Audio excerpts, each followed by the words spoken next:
Good morning everyone, and thank you for joining us for the launch of the AFAC Seasonal Bushfire Outlook for season 2024. My name is Darren Clem, Western Australia's Fire and Emergency Services Commissioner and President of AFAC, the National Council for Fire and Emergency Services in Australia and New Zealand.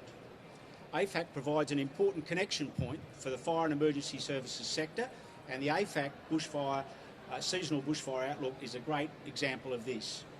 Behind me are representatives from Australia's fire authorities, the Bureau of Met and the National Emergency Management Agency.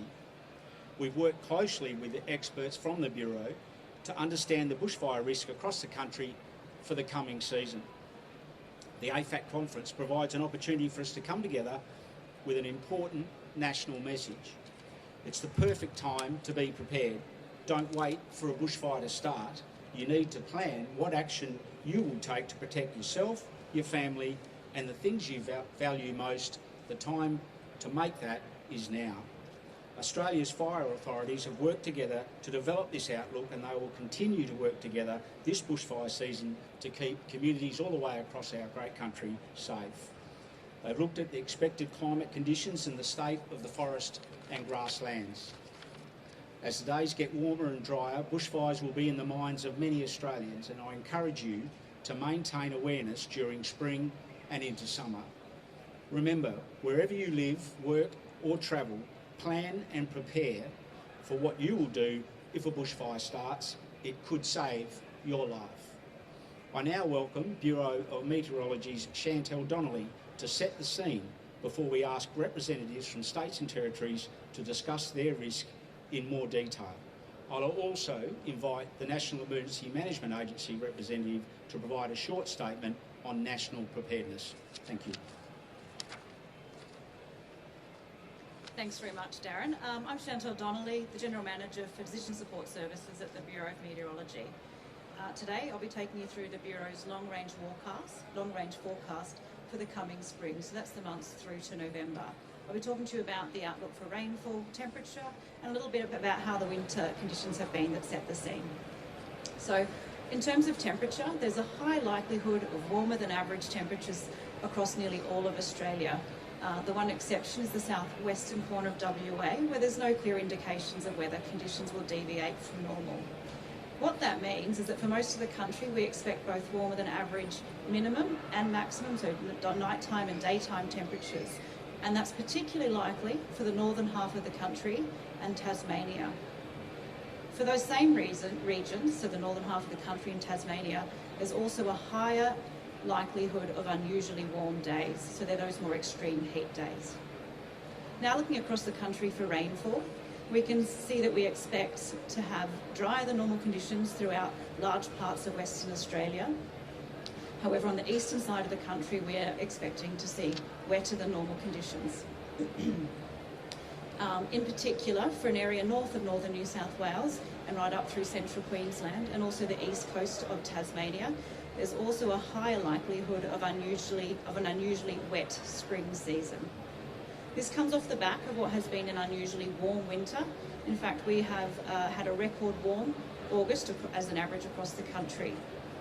Rainfall, on the other hand, has been average, close to normal when we look at average across the country, but with significant deviations locally. And a particular area of interest is the southeastern part of Victoria, going into the very southwestern part of Victoria, going into the very eastern part of South Australia, where we've seen very unusually dry conditions over the last 6 months, and particularly over the winter months.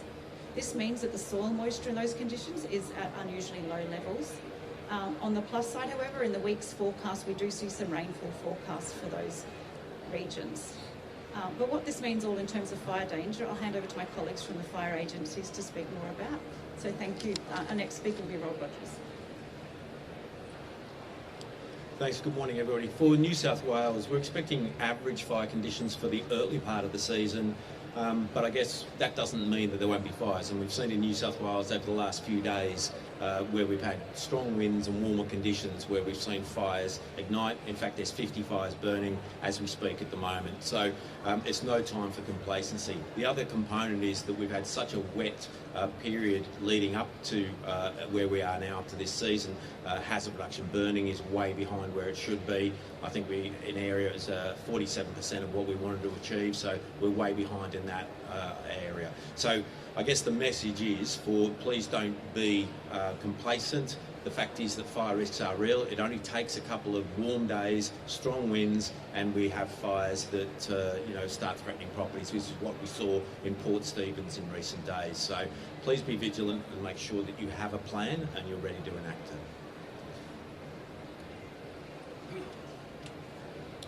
Good morning, Rowan Scott, Chief Officer, ACT Royal Fire Service. The spring outlook for the ACT is average fire potential. We have had a dry winter, but our soil and our heavy fuels have got good moisture content, as do our water capacity in the higher elevations of the ACT. We are asking people to be prepared as we enter the summer period. If we do get the above average temperatures and the above average rain, we could see an increase in grass growth, and our greatest threat this year will be from grass fires impacting the urban interface of the ACT. We're strongly encouraging all residents of the ACT to download the survival plan, go to the ESA website. It's a all hazards approach, particularly with the recent strong winds. So prepare yourself, your property and your family. And where the weather allows, the ACT will be conducting hazard reduction and other mitigation activities to reduce the risk for the ACT and the surrounding areas.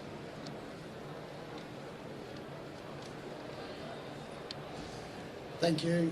My name's Rick Nugent. I'm the Emergency Management Commissioner in Victoria. We have seen the warmest winter on record in Victoria for maximum temperatures and a very dry autumn and winter in the state. The spring outlook has warmer than average spring expected in the state, and in particular increased fire risk in the far west and the southwest. This includes the Wimmera, the Mallee and the Grampians. Dry vegetation in these areas will be highly flammable, which will make it easier for fires to start and spread. Other areas with drier forests, woodlands and grasslands could also see an earlier start to the bushfire season in Victoria. All of our organisations, our emergency service organisations, are well prepared for the fire season. This includes the Country Fire Authority, Forest Fire Management Victoria and Fire Rescue Victoria. But fire risk and readiness is a shared responsibility, so we do ask that anyone that travels through or lives in an area that has bushfire or grass fire potential, please have a plan and please stay alert to the risks in your area. Not only are we ready and prepared for the season, we also stand ready as a state to support other jurisdictions if needed during the bushfire season. As I know, they stand ready to support Victoria in this shared responsibility. Thank you.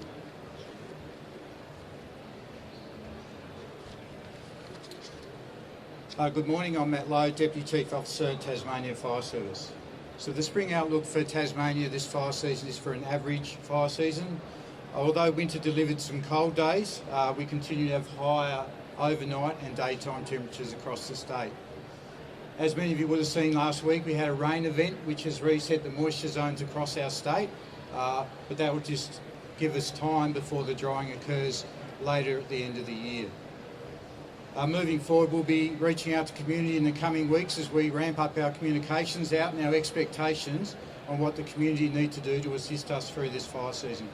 That's preparing their plans, sourcing their information from reliable sources. We recently added the Tas Alerts app to our toolbox of tools the community can access, and this will be a great tool to assist the community in getting that information. I'd like to just acknowledge the support we're receiving from national, particularly in the aerial space, on the assets that a small state like Tasmania will be able to utilise to get on top of these fires quickly as we move into the summer. Thank you.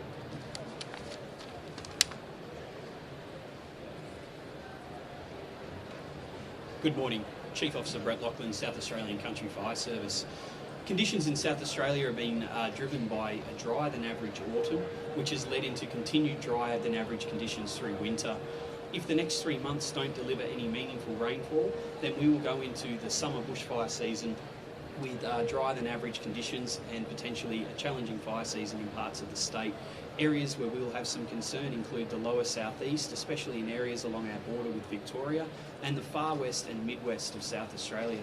The key message to people in South Australia now is to use the improving weather to prepare your properties, to go to the CFS website so you can guide your mitigation efforts, to prepare to take the risk seriously, because as has been said, it will only take a few warm and windy days to see that risk realised across our state.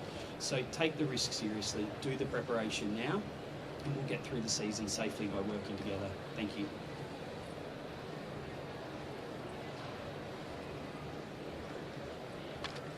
Good morning, Steve Smith, Commissioner of the Queensland Fire Department. And look, the Queensland bushfire season is well and truly upon us, and the Queensland Fire Department, which includes the Rural Fire Service Queensland and Queensland Fire Rescue, are well prepared for the weeks and months ahead. The forecasting did indicate that we would be experiencing grass fire conditions in early spring, and our crews are already starting to experience that over the last week or so, and that effort is expected to continue. While conditions were wet through our summer period, they were ideal conditions for growth, and we've got significant vegetation growth that has cured with a drier than average winter, with some of those frosts curing our fuels. This is elevated fire risk, particularly across northern, central and southern Queensland. And in particular, we've got concerns around the southern and central grasslands and open forests, with particular around the scenic rim, west to the Darling Downs and Charleville, then north as far as and west as far as Winton, and parts of the central highlands, Maranoa and Warrego. There's also heightened conditions, risk for the Sunshine Coast hinterland, the northern areas of Queensland from Townsville to Cape York, and west to the Northern Territory border, including the Gulf Savannah country. Elevated fire conditions are expected for the southern interior during spring, driven largely by exposed grass and cropping land. We'll continue to monitor closely conditions and work with our partners and communities to ensure they're informed and they're ready for the season ahead. Thank you. Darren Clem, Commissioner, Department of Fire and Emergency Services. Western Australia is going to experience average fire potential during spring. We've come off the first 6 months of 2024 have seen significant deficiencies in rainfall, and an average winter has helped to top that up, but we are coming off an incredibly low base, and with forecast elevated temperatures over the spring period, that the fuel is going to dry off reasonably quickly, and we're anticipating quite a challenging bushfire season in Western Australia. Already, the bushfire season has started in the north of Western Australia in the Kimberley, and we are currently dealing with fires in that area, and over the next couple of months during spring you'll see those fires push down in the Pilbara as the temperatures increase. Thank you.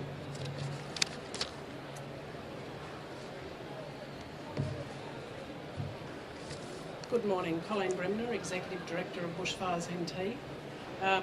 Currently, the outlook shows that the Northern Territory is going to see an increased fire risk, likely in areas within the Alice Springs, Barkly and Savannah fire management zones.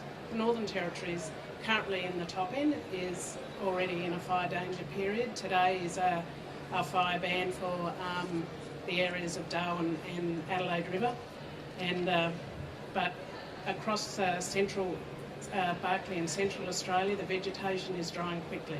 Fires are carrying overnight. We've seen fires around Alice Springs. We have a fire just north of the Barkly that's been going for over a week. Landholders in the Territory are urged to ensure their fire management plans are current and are in place, that they undertake and ensure their fire breaks are well installed, and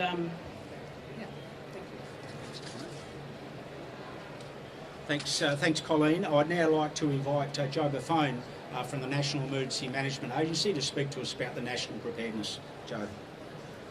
Thanks, Darren. Good morning. Joe Buffoni, Deputy Coordinator General from the National Emergency Management Agency.